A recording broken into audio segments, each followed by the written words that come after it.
Hello student, स्वागत है आपका आईसीटी वर्चुअल क्लासेस में। मैं हूं कविता, आपकी साइंस टीचर। उम्मीद करती हूँ आप सभी अच्छे होंगे और स्वस्थ होंगे। तो क्लास हम कंटिन्यू करेंगे अपना चैप्टर जिसका नाम है हेरिडिटी एंड इवोल्यूशन। आप यहाँ पर बात कर रहे थे कुछ इंपॉर्टेंट टर्म्स की, जो कि आपके जब आप जेनेटिक पढ़ते हैं उसके लिए इंपॉर्टेंट हो जाती हैं, जिसमें काफ़ी सारे टर्म्स हमने डिस्कस कर चुके हैं।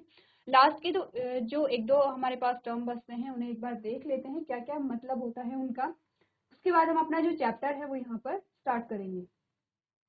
चलिए, तो हम बात कर चुके हैं जीन की, जीन क्या होते हैं, ठीक है।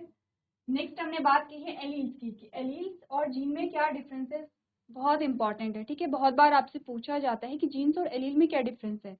नेक्स्ट आपने कहा जीन लोकस क्या होते हैं। क्रोमोसोम पर जिस पोजीशन पर जीन्स पाए जा रहे हैं, जिस लोकेशन पर जीन्स पाए जा रहे हैं, उसे आप कहते हैं जीन लोकस, ठीक है। नेक्स्ट हमने कहा हेटेरोजाइगस क्या होता है, हेटेरोजाइगस, ठीक है। और नेक्स्ट टर्म था हमारे पास होमोजाइगस, यानी कि हेटेरोजाइगस और होमोजाइगस क्या होते हैं, इनके बारे में हमने बात की थी।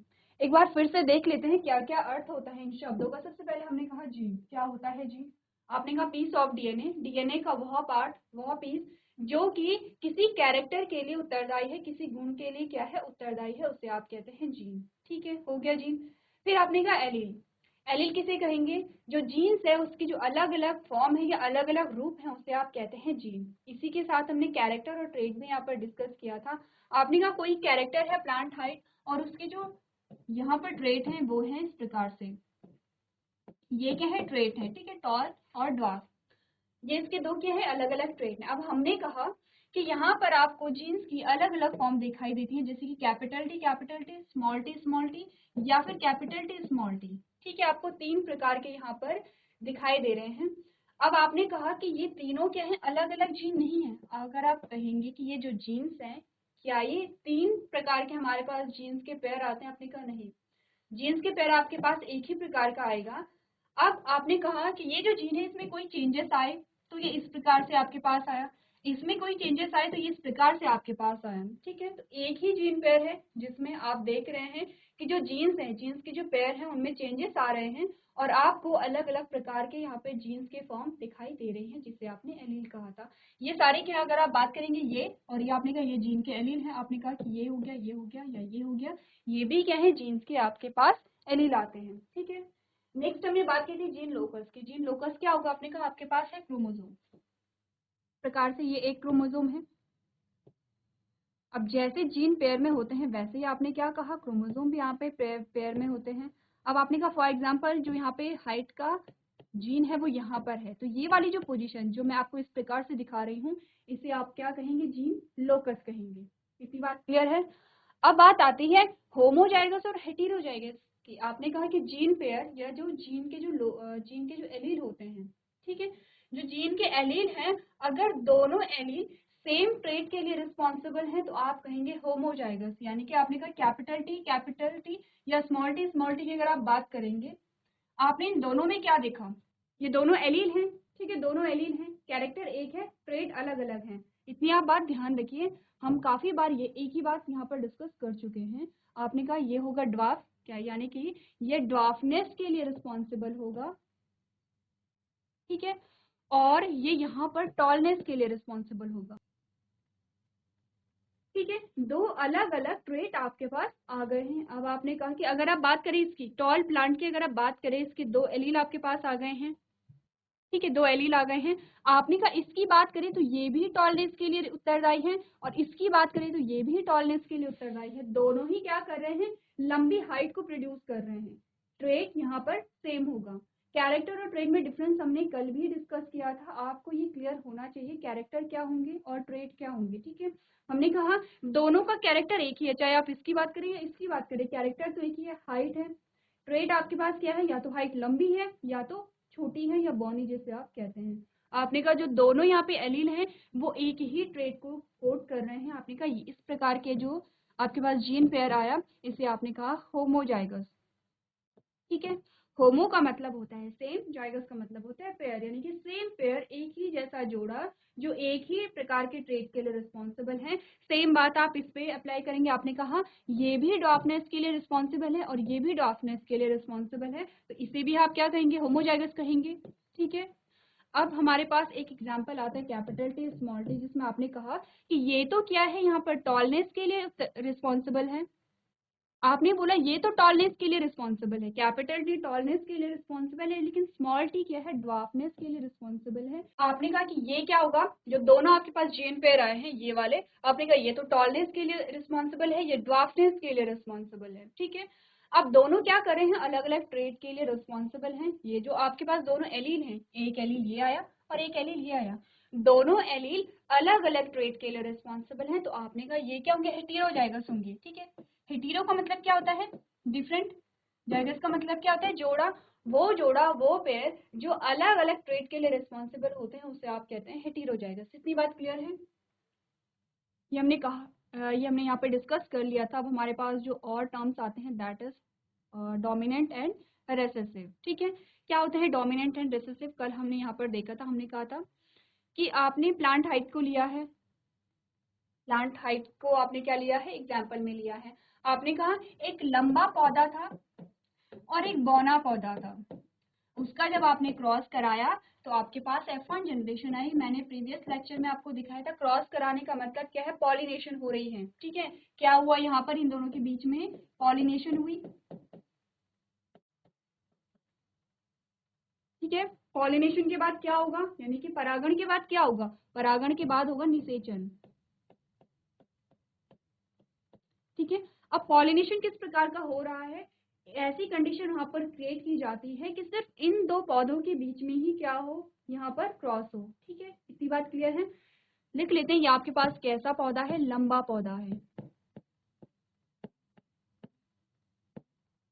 ये आपके पास बौना पौधा है। दोनों के बीच में पॉलिनेशन कराया आपने।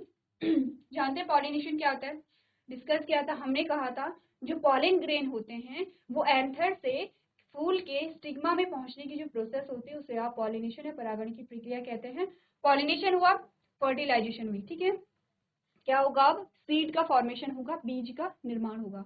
बीज का निर्माण हुआ तो जो नए बीज आए थे वो थे F1 जनरेशन, ठीक है। अब उन नए बीजों को जब बोया गया तो आपने देखा कि वो सारे पौधे कैसे थे, आपके पास सारे ही लंबे आए, ऑल टॉल, यानी कि सारे पौधे आपको लंबे देखने को मिले। अब हुआ क्या था, हुआ तो ये था कि इसके कैरेक्टर भी इसमें आए थे, आ रहे हैं, और इसके भी इसमें आने चाहिए थे, लेकिन ये जो बौना पौधा था इसके कैरेक्टर इसमें देखे नहीं गए। तो आपने यहाँ से क्या स्टेटमेंट निकाली, आपने कहा कि जब सेम कैरेक्टर के दो, सेम कैरेक्टर लेकिन अलग अलग ट्रेट वाले दो पौधों के बीच में जब आपने पॉलिनेशन कराया या दो पौधों के बीच में जब आपने क्रॉस कराया तो जो F1 जनरेशन थी उसमें एक ही पेरेंट के कैरेक्टर आए, एक ही जनक के कैरेक्टर आए। जिस जनक के कैरेक्टर आए उसे आपने क्या कहा, डोमिनेंट कहा, या उसे आपने कहा प्रभावी, ठीक है। क्या कहेंगे इसे, प्रभावी, प्रभावी जनक कहेंगे इसे। जिसके कैरेक्टर पहली पीढ़ी में आ रहे हैं उसे आपने प्रभावी जनक कहा, और जिस पेरेंट के कैरेक्टर पहली पीढ़ी में नहीं आ रहे हैं उसे आपने क्या कहा, अप्रभावी कहा, ठीक है। इतनी बात क्लियर है, बहुत सिंपल सी चीजें हैं। अब बात आती है जीनोटाइप और फिनोटाइप की, ठीक है। यहाँ तक की बात आपने बहुत अच्छे से समझ ली थी। अब हम जीनोटाइप और फिनोटाइप की बात करते हैं। उसके लिए आपको समझने पड़ेंगे। देखिए, अब हमने कहा आपके पास तीन प्रकार के पौधे आए हैं, ठीक है। ये भी आपके पास कैसा है, लंबा है, जिसे आप टॉल कहते हैं। ये भी आपके पास कैसा है, लंबा है, जिसे आप टॉल कहते हैं, ठीक है। और ये आपके पास कैसा है, बौना पौधा है,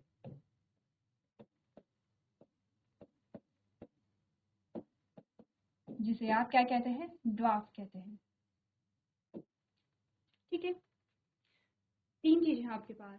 अब देखिए, इसमें और इसमें तो कोई कंफ्यूजन नहीं है, या इसमें इसमें कोई कंफ्यूजन नहीं है। आप कह रहे हैं कोई टॉल प्लांट है, कोई लंबा पौधा है, ठीक है, कोई लंबा है। कोई बौना पौधा आपको दिखा, आपने कहा ये बौना है, ठीक है, ये बौना है। तो इन दोनों में तो कोई डिफरेंस नहीं आया।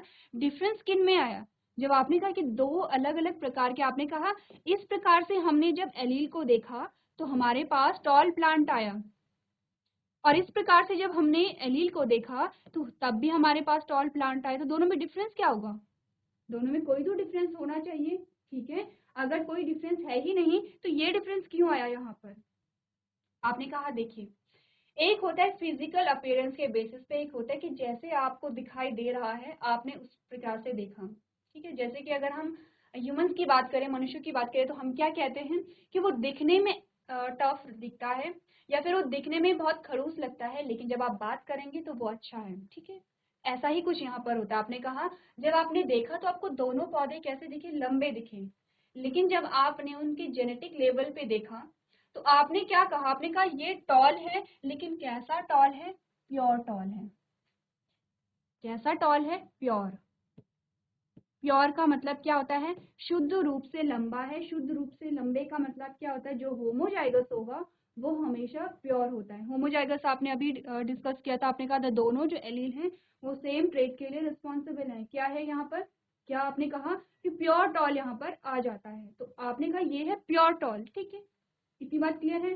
अब आपने यहाँ पर देखा, आपने कहा ये प्योर टॉल नहीं है, कैसा है, हाइब्रिड है। कैसा है, हाइब्रिड है। हाइब्रिड का मतलब क्या होता है, हाइब्रिडाइजेशन का मतलब क्या होता है, संकरण। संकरण मतलब क्या होता है कि जब आप दो अलग अलग चीजों को मिक्स कर लेते हैं तो उसे आप संकरण कहते हैं। तो आपने कहा कि यहाँ पर जो एलील हैं वो अलग अलग ट्रेट्स को क्या कर रहे हैं, कोड कर रहे हैं। तो इस प्रकार से ये टॉल तो है लेकिन प्योर टॉल नहीं है, हाइब्रिड टॉल है। ठीक है, कैसे टॉल है, ये हाइब्रिड टॉल है। अब यहाँ से हमें क्या पता चला कि जीनोटाइप और फिनोटाइप किसे कहते हैं। देखिए, हमने कहा अगर हम इसकी बात करें, जब आपने इसका फिनोटाइप देखा था आपने कहा था ये कैसा है, टॉल प्लांट है। लेकिन जब आपने इसका जीनोटाइप देखा, जब आपने इसकी क्या देखी, जीन्स की स्थिति देखी, तब आपने क्या कहा कि ये कैसा टॉल है, हाइब्रिड टॉल है। ठीक है, इतनी बात क्लियर है। तो जब भी आप जीनोटाइप की बात करेंगे आप फिजिकल अपीयरेंस की बात करेंगे। ठीक है, आप बात करेंगे कि कैसे आपको दिखाई दे रहा है, आपको भौतिक रूप से क्या दिखाई दिया वो आप देख रहे हैं। जब आप जीनोटाइप की बात करेंगे तो आप देखेंगे कि जीन्स की स्थिति कैसी है, होमोजाइगस कंडीशन है या हेटेरोजाइगस कंडीशन है। ठीक है, इतनी बात क्लियर है। चलिए, अब आपके पास कुछ और टर्म्स आते हैं, that is monohybrid and dihybrid.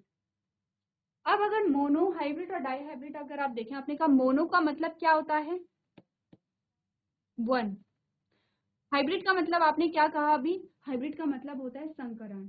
यानी कि जब एक लक्षण को लेकर के आप क्या करा रहे हैं, संकरण करा रहे हैं, तब आप कहेंगे मोनोहाइब्रिड। डाई का मतलब क्या देखा आपने, आपने कहा टू। यानी कि जब आप दो कैरेक्टर को लेकर के हाइब्रिडाइजेशन करा रहे हैं तो आप क्या कहते हैं, डाई हाइब्रिड कहते हैं। आप कहेंगे हम हाइब्रिडाइजेशन कहाँ करा रहे हैं, देखिए एग्जाम्पल क्या लिया था, क्या कर रहे हैं आप लोग, संकरण हो रहा है यहाँ पर। संकरण का मतलब क्या हुआ, आपने कहा यहाँ पर गैमीट बने होंगे। ठीक है, अभी सिंपली अगर आपने रिप्रोडक्शन पढ़ा है तो उसी चैप्टर को देखिए और उसी के बेसिस पे आप देखिए क्या हुआ। ये पेरेंट आपके पास है, ये गैमीट आपके पास बनेंगे। आपने कहा एक गैमीट ये बना, एक गैमीट आपके पास ये बना। अब इन दोनों गैमीट का क्या होगा, फ्यूजन होगा, इसी को तो संकरण हम कह रहे हैं। दोनों गैमीट का फ्यूजन होगा तभी तो आपके पास कैपिटल टी स्मॉल टी आया, इसी को आप क्या कहेंगे, हाइब्रिडाइजेशन कहेंगे। ठीक है, फ्यूजन ही तो यहाँ पर हो रहा है। आपने कहा कैरेक्टर कितने हैं यहाँ पर, कैरेक्टर है यहाँ पर वन, कैरेक्टर है सिर्फ एक कैरेक्टर यहाँ पर है, इसे आप क्या कहेंगे, मोनोहाइब्रिड कहेंगे। ठीक है, मोनोहाइब्रिड कहेंगे, मोनोहाइब्रिडाइजेशन कहेंगे। एक कैरेक्टर को लेकर के आप क्या करा रहे हैं, क्रॉस करा रहे हैं। अब हमारे पास आता है डाईहाइब्रिड का एग्जाम्पल। डाईहाइब्रिड में आपने क्या किया, डाईहाइब्रिड में आपने क्या किया, आपने दो कैरेक्टर को लिया। आपने कहा कि एक ऐसा पौधा था जिसमें येलो कलर के बीज आते थे, एक में येलो कलर के बीज आते थे। तो पहला कैरेक्टर क्या हो गया, देखिए अगर हम कैरेक्टर को देखें तो पहला कैरेक्टर हमारे पास क्या आया, आपने कहा सीड कलर।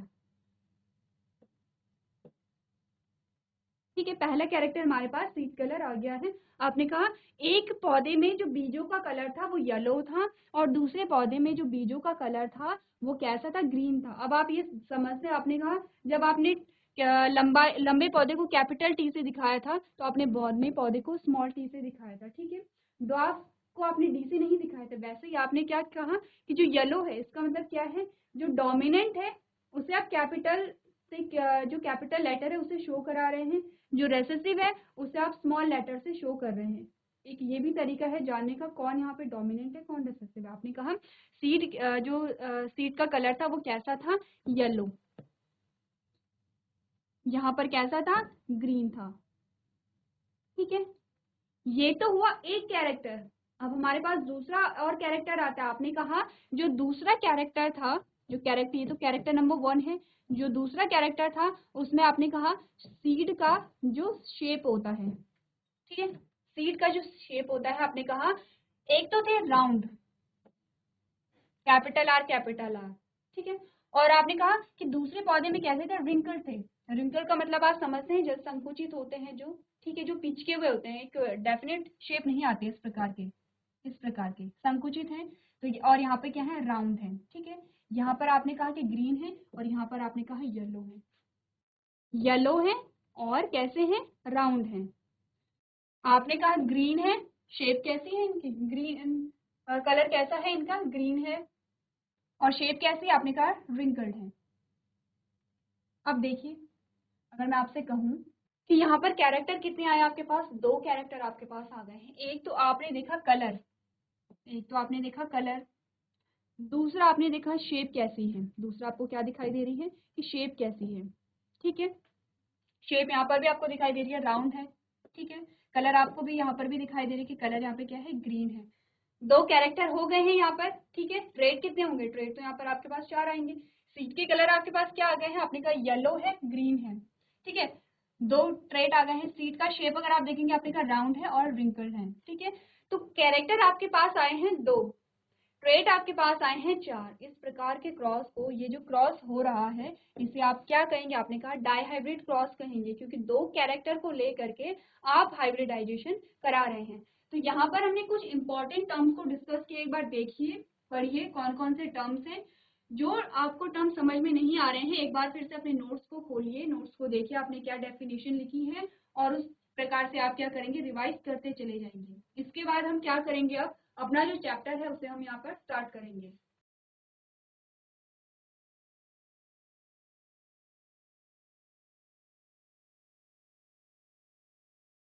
चलिए, तो आपने ये सारे टर्म्स डिस्कस कर लिए हैं काफी हद तक। अब आप क्या कर सकते हैं, जेनेटिक को इजीली समझ सकते हैं। चैप्टर स्टार्ट करें आप। सबसे पहला हमारे पास हेडिंग आती है हेरिडिटी, आनुवंशिकता जिसे हम कहते हैं।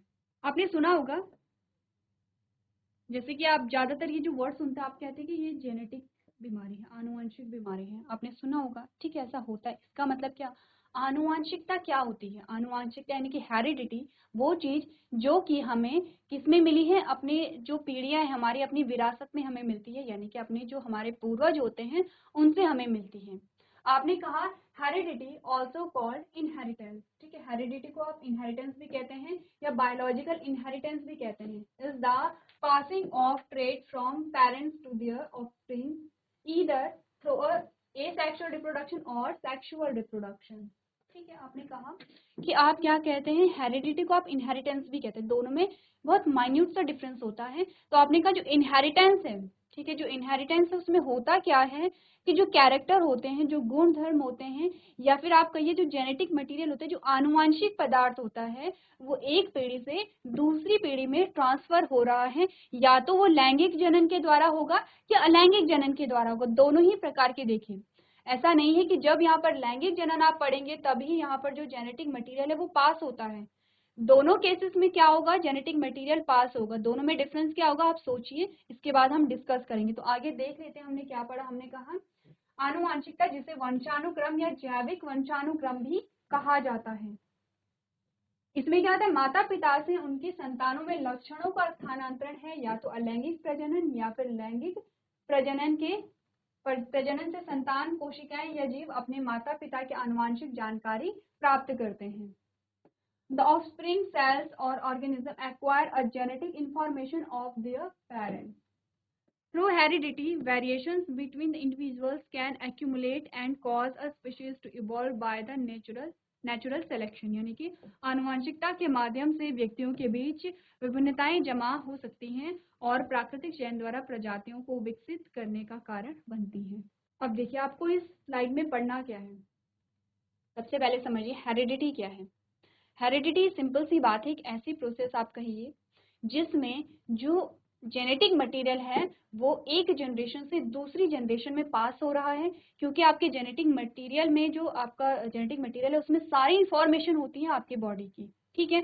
आपके जितने भी कैरेक्टर हैं वो सारे उसमें उसकी जो इंफॉर्मेशन होती है वो आपके जेनेटिक मटेरियल में प्रेजेंट होगी। अब अगर आपसे पूछा जाए जेनेटिक मटेरियल क्या है आपका, तो आप क्या कहेंगे? अगर आपसे कहा जाए कि आपका जेनेटिक मटेरियल क्या है, तो आप आंसर देंगे कि डीएनए।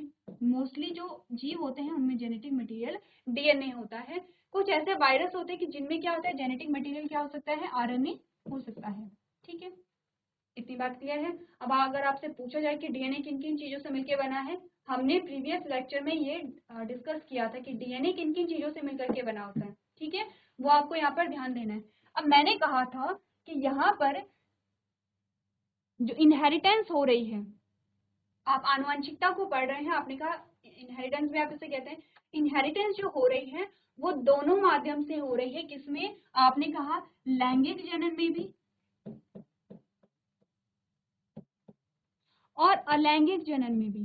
ठीक है, दोनों में ही क्या हो रही है, जो यहाँ पर जो आपका जेनेटिक मटेरियल है या जो इंफॉर्मेशन है वो एक पीढ़ी से दूसरी पीढ़ी में ट्रांसफर हो रही है। तो दोनों में डिफरेंस क्या हुआ, दोनों में डिफरेंस को समझिए। जब यहाँ पर जो इंफॉर्मेशन है वो, फॉर एग्जाम्पल ये है पेरेंट और ये है F1 जनरेशन। ठीक है, तो जब पेरेंट से F1 जनरेशन में जो इंफॉर्मेशन है वो ट्रांसफर होती है, सिर्फ डिफरेंस इतना होता है कि यहाँ पर जो पेरेंट होते हैं वो दो पेरेंट होते हैं, P1 और P2, जिसे आप मेल और फीमेल भी कहते हैं। सिंपल सी बात है।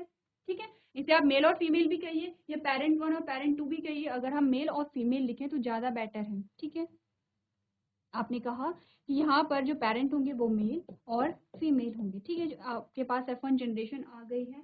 अब यहाँ पर जो F1 जनरेशन आई, जो यहाँ पर ऑफस्प्रिंग आए, उनमें जो जेनेटिक मटेरियल पास हुआ उसका जो सोर्स था वो कितने सोर्स थे, दो सोर्स थे। ठीक है, यानी कि यहाँ से भी आया और यहाँ से भी आया, 50-50%। ठीक है, इतनी बात आप समझते हैं। अगर हम लैंगिक जनन की बात करें, आपने कहा पेरेंट या तो मेल होगा या फीमेल होगी, और यहाँ पर F1 जनरेशन आ गई है। ठीक है, ये F1 जनरेशन है। अब यहाँ पर जो जेनेटिक मटेरियल का सोर्स है वो एक ही सोर्स है, सिर्फ या तो यहाँ से जेनेटिक मटेरियल आया या फिर यहाँ से जेनेटिक मटेरियल है, दोनों में डिफरेंस इतना ही है। तो आप देख रहे हैं दोनों में हो क्या रहा है, दोनों में आप देख रहे हैं कि जो जेनेटिक मटेरियल है या फिर जिसे आप इंफॉर्मेशन कह रहे हैं, क्योंकि आपकी जितनी भी इंफॉर्मेशन है वो आपके जेनेटिक मटेरियल में ही होती है। ठीक है, फिंगरप्रिंट आपने देखा होगा, टेस्ट कराया जाता है, डीएनए टेस्ट आपने देखा होगा। इसका मतलब आपकी जो भी इंफॉर्मेशन है वो आपके जेनेटिक मटेरियल यानी कि आपके डीएनए में प्रेजेंट होगी। और आपका डीएनए आप कहाँ से रिसीव कर रहे हैं, आपके पेरेंट्स से रिसीव कर रहे हैं। आपने कहा अगर लैंगिक जनन है तो जो वहाँ पे संतति होगी वो दो पेरेंट्स से, दो अलग अलग पेरेंट्स से क्या कर रहा है, जो जेनेटिक मटेरियल है वो रिसीव कर रहा है। अगर आप अलैंगिक जनन की बात करें, आपने कहा यहाँ पर जो संतति होगी वो एक ही पेरेंट से जेनेटिक मटेरियल को रिसीव कर रही होगी। ठीक है, अब बात करते हैं लैंगिक जनन में क्या हुआ, पीढ़ियां निकलती चली गई, बहुत सारी पीढ़ियां यहाँ पे बनती चली गई। तो हुआ क्या यहाँ पर, अगर हम सिर्फ लैंगिक जनन को देखें, अगर हम सिर्फ लैंगिक जनन को देखें तो आपने कहा कि यहाँ पे मेल है, यहाँ पर क्या है, फीमेल है। ठीक है, और यहाँ पर ये होंगे पेरेंट आपके। यहाँ पर F1 जनरेशन आई। ठीक है, F1 जनरेशन जब आई यहाँ पर, तो आपके पास क्या आया, यहाँ पे संतति आई या ऑफस्प्रिंग आए। अब यहाँ पर जो ऑफस्प्रिंग आए हैं तो क्या होगा, यहाँ पर ऐसा तो नहीं होगा कि ये जो संतति है ये सेम अपनी माता जैसी होगी या सेम अपने पिता जैसी होगी। यहाँ पर दोनों का मिक्सचर आपको मिलेगा। हम क्या कहते हैं, हम एग्जाम्पल लेते हैं बार बार। सिंपल सा एग्जाम्पल है, आप दो अलग अलग कलर को लीजिए, मिक्स कीजिए, आपके पास तीसरा नया कलर आ जाता है। बहुत सिंपल सी बात है, बस सेम चीज यहाँ पर वही हो रही है। आपने कहा कि यहाँ से भी जेनेटिक मटेरियल आया, यहाँ से भी जेनेटिक मटेरियल आया। इसका सिंपल सा मतलब है कि ये जो नई संतति यहाँ पर आई है इसमें अपने पिता के गुण भी थे और इसमें अपनी माता के गुण भी थे। ठीक है, अब इस पिता में किसके गुण होंगे, अपने माता पिता के गुण होंगे, और इस मदर में किसके गुण होंगे, अपने माता पिता के गुण होंगे। तो आप देख रहे हैं कि क्या हो रहा है, यहाँ पे जो सोर्स है जेनेटिक मटेरियल को बहुत अलग है। क्योंकि आपने इस मेल की बात की तो इस मेल के भी क्या होंगे, मदर एंड फादर थे। ठीक है, अब मदर एंड फादर थे तो इसे भी क्या मिला, अलग अलग सोर्स से जेनेटिक मटेरियल मिला। इन दोनों को भी क्या मिला, अलग अलग सोर्स से जेनेटिक मटेरियल मिला। सेम बात है फीमेल पे भी अप्लाई होती है। तो आप कह रहे हैं कि क्या होता है यहाँ पर, जैसे जैसे पीढ़ियां आगे बढ़ती चली जाती हैं वैसे वैसे क्या होता है, यहाँ पे विभिन्नताओं का संचय होता जाता है। ठीक है। विभिन्नताओं का संचय क्यों होगा? क्योंकि जो यहाँ पर जेनेटिक मटेरियल के स्रोत हैं वो अलग अलग आते हैं। ठीक है, अलग अलग आते हैं तो नए नए कैरेक्टर आपको देखने को मिलते हैं।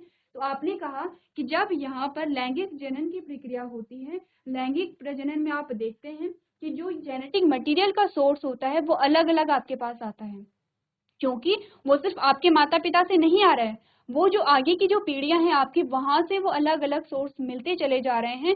तो धीरे धीरे क्या होता है, टाइम के साथ साथ यहाँ पर आपको कुछ नए कैरेक्टर देखने को मिलते हैं, यानी कि एकदम नया कैरेक्टर आपको देखने को मिल सकता है, क्योंकि उनका संचयन धीरे धीरे यहाँ पर हो रहा है। उसी को कहा गया है वेरिएशन। ठीक है, क्या होता है वेरिएशन, पढ़ लें एक बार। चलिए, आपने कहा वेरिएशन क्या होता है? Variation are the differences present between the individuals of a same species और अ डिफरेंट स्पीशीज। ठीक है, वेरिएशन क्या होती है? विभिन्नता होती है। विभिन्नता यानी कि आपको जो हटके नया कैरेक्टर देखने को मिलता है। क्या कॉज होता है वेरिएशन का, क्या कारण होता है? आपने कहा इनहेरिटेड कॉज ऑफ वेरिएशन और इन्वायरमेंटल कॉज ऑफ वेरिएशन। ठीक है, या तो क्या हुआ, सबसे पहला तो कारण आपने देख लिया है कि क्या हुआ, इनहेरिटेंस हुई, जो गुणधर्म थे वो पास होते चले गए और पीढ़ी दर पीढ़ी नए जो कैरेक्टर थे वो आते रहे। ठीक है, थोड़ा थोड़ा करके नए कैरेक्टर आते रहे और आपको एक नई वेरिएशन यहाँ पर देखने को मिल गई है। दूसरा आपने कहा इन्वायरमेंटल कॉज ऑफ वेरिएशन, यानी कि आपके इन्वायरमेंट में चेंजेस आए और आपने उस इन्वायरमेंट में अडॉप्ट करने के लिए खुद की बॉडी में चेंजेस लेके आए आप, उसे आप क्या कहते हैं? इन्वायरमेंटल कॉज ऑफ वेरिएशन कहते हैं। ठीक है, आपने पढ़ा होगा कि यहाँ पर नेचुरल सिलेक्शन की आपने बात पढ़ी है। नेचुरल सिलेक्शन में होता क्या है, हमारा जो पर्यावरण है उसमें परिवर्तन होते रहते हैं, अलग अलग जो आपके घटक होते हैं उनमें चेंजेस होते रहते हैं, चाहे आप कहें कि टेम्परेचर होगा, चाहे आप कहें ह्यूमिडिटी होगी। ठीक है, आपने देखा कि आपके पर्यावरण के जितने भी घटक हैं उनमें कोई चेंजेस होते रहते हैं। अगर उन परिवर्तनों के अकॉर्डिंग कोई जो जीव है वो अपने आप को अडॉप्ट कर पा रहा है, इसका मतलब वो सर्वाइव करेगा। अगर परिवर्तन आया, यानी कि आपके पर्यावरण में परिवर्तन आया और कोई जीव उसके अनुसार नहीं ढल पा रहा है, तो वो सरवाइव नहीं कर पाएगा। इसी को आप नेचुरल सिलेक्शन कहते हैं। ठीक है, तो दो रीजन यहाँ पर आते हैं वेरिएशन की, जैसे कि आपको इमेज दिखाई गई है, दो इमेजेस आपको दिखाई गई हैं। आपने कहा फ्री एयर लोब है और दूसरा attach air lobe. Air lobe क्या होता है? ये वाला जो आपका लोब होता है, आपने कहा किसी का फ्री होता है, जैसे कि अगर आप मेरा देखेंगे, मेरा फ्री है। ठीक है, किसी का ऐसे अटैच होता है, यानी कि ये जो वाला पोर्शन होगा ये एकदम से अटैच होगा। अब मान लेते हैं कि क्या हुआ, एक ऐसी फैमिली थी कि जहाँ पे सबका एयरलोब फ्री था। ठीक है, अचानक से उन्होंने एक बच्चे को देखा, उनकी पीढ़ी में एक जो नई संतति हुई, आपने देखा उसका एयरलोब यहाँ पर अटैच आ गया है। कैसे हुआ ये?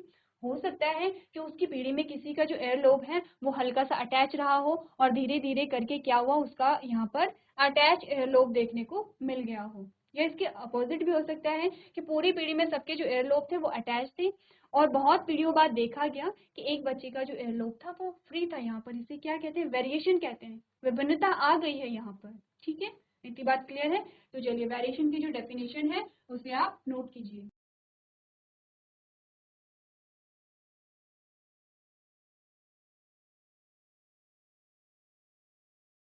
चलिए नेक्स्ट, इसके बाद जो हमारे पास टॉपिक आता है उसमें कहा गया है एक्यूमुलेशन ऑफ वेरिएशन, यानी कि विभिन्नताओं का संचय। आपको कहा गया कि विभिन्नताएं जो होती हैं, जो वेरिएशन आपको देखने को मिलती हैं, उनका संचय किस प्रकार से होता है। तो आपने क्या पढ़ा? आपने कहा why do fruit for example banana look alike, this is because most of the fruits reproduced asexually. ठीक है, which typically involve only one parent. आपको कहा गया कि आपने फ्रूट देखे होंगे, फॉर एग्जाम्पल आपको बनाना की एग्जाम्पल दिखाई गया कि क्यों एग्जैक्ट दिखते हैं, क्योंकि क्या होता है कि मोस्टली जो फ्रूट होते हैं वो एसेक्सुअली रिप्रोड्यूस करते हैं, यानी कि अलैंगिक जनन उनमें पाया जा रहा है। अलैंगिक जनन जिसमें पाया जाएगा वहां पर जो विभिन्नता है, जो वेरिएशन, उसके चांसेस बहुत कम होते हैं, या आप कहिए ना के बराबर होते हैं। क्यों? क्योंकि यहाँ पर क्या है, जो जेनेटिक मटेरियल है वो तो सेम है। अब हो सकता है कि आपका जो इन्वायरमेंट है उसके अकॉर्डिंग उनमें कोई वेरिएशन देखने को मिले, अदरवाइज जो जेनेटिक मटेरियल होता है उसमें कोई भी वेरिएशन देखने को नहीं मिलती है। आपने कहा during sexual reproduction the genetic makeup of a only single parent is transferred, which is why we don't see much of variation in their physical characteristics। आपको सेम चीज बताई गई है, क्योंकि अलैंगिक जनन में एक ही जनक होगा, तो यहाँ पर होता क्या है, आपको वेरिएशन देखने को नहीं मिलती है। However, we do see slight changes produced because of a minor inaccuracies while कॉपिंग of DNA, यानी कि हो सकता है कि यहाँ पर कोई बहुत कम चांसेस आपको देखने को मिले, यानी कि वेरिएशन के बहुत कम चांसेस होते हैं किसमें, यहाँ पर अलैंगिक जनन में, ठीक है। एसेक्सुअल रिप्रोडक्शन की यहाँ पे बात चल रही है। अगर बात करें सेक्सुअल रिप्रोडक्शन की, आपने कहा what in sexual reproduction, we see a huge variety among organism because it involves the fusion of a genes from a both parent, क्योंकि यहाँ पर क्या होगा, जो संतति आती है उसमें अलग अलग जगह से अलग अलग पेरेंट से क्या आ रहे हैं, जेनेटिक मटेरियल आ रहा है, तो ऑब्वियसली बात है वहां पर आपको कुछ नए कैरेक्टर देखने को मिलते हैं। This fusion give rise to a innumerable combinations to the very same gene set resulting in organism looking different from their parent।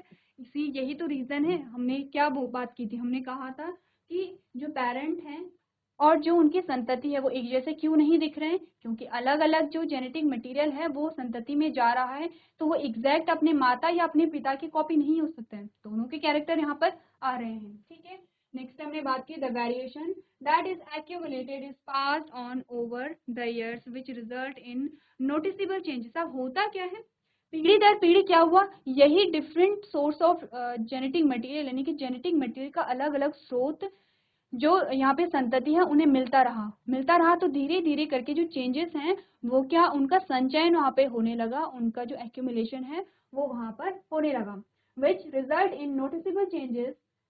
अब क्या होगा, जब आप देख रहे हैं कि बहुत पीढ़ियां गुजर गई हैं और आप कंपेयर करेंगे, अगर आपने कहा कि पहली पीढ़ी और 9वीं या 10वीं पीढ़ी का अगर आप कंपैरिजन करेंगे बहुत ज्यादा चेंजेस आपको देखने को यहाँ पर मिलेंगे, ठीक है।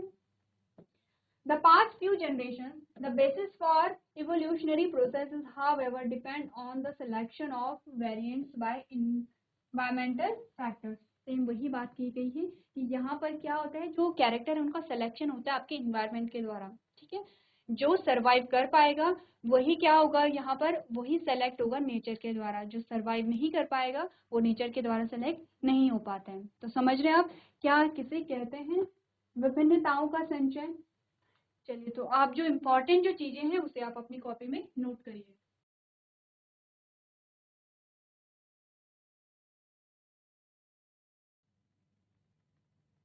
चलिए, इसके बाद जो नेक्स्ट हमारे पास टॉपिक आता है दैट इज इनहेरिटेड ट्रेट्स, ठीक है। इनहेरिटेड ट्रेट्स क्या होते हैं, वो ट्रेट्स जो कि इनहेरिट होते हैं। अब आपने इनहेरिटेंस का मतलब समझा था, हमने कहा था इनहेरिटेंस वो प्रोसेस है जिसमें जो कैरेक्टर है वो एक पीढ़ी से दूसरी पीढ़ी में जाते हैं, उन्हें आप कहते हैं इनहेरिटेंस, और जो कैरेक्टर एक पीढ़ी से दूसरी पीढ़ी में जा रहे हैं उसे आप कहते हैं इनहेरिटेड ट्रेट्स या इनहेरिटेड कैरेक्टर्स आप कह सकते हैं। अब एक इमेज को आप ध्यान से देखिए, इसमें आपने कहा ये है पेरेंट और ये है F1 जनरेशन, ठीक है। यह है मदर और यह है फादर।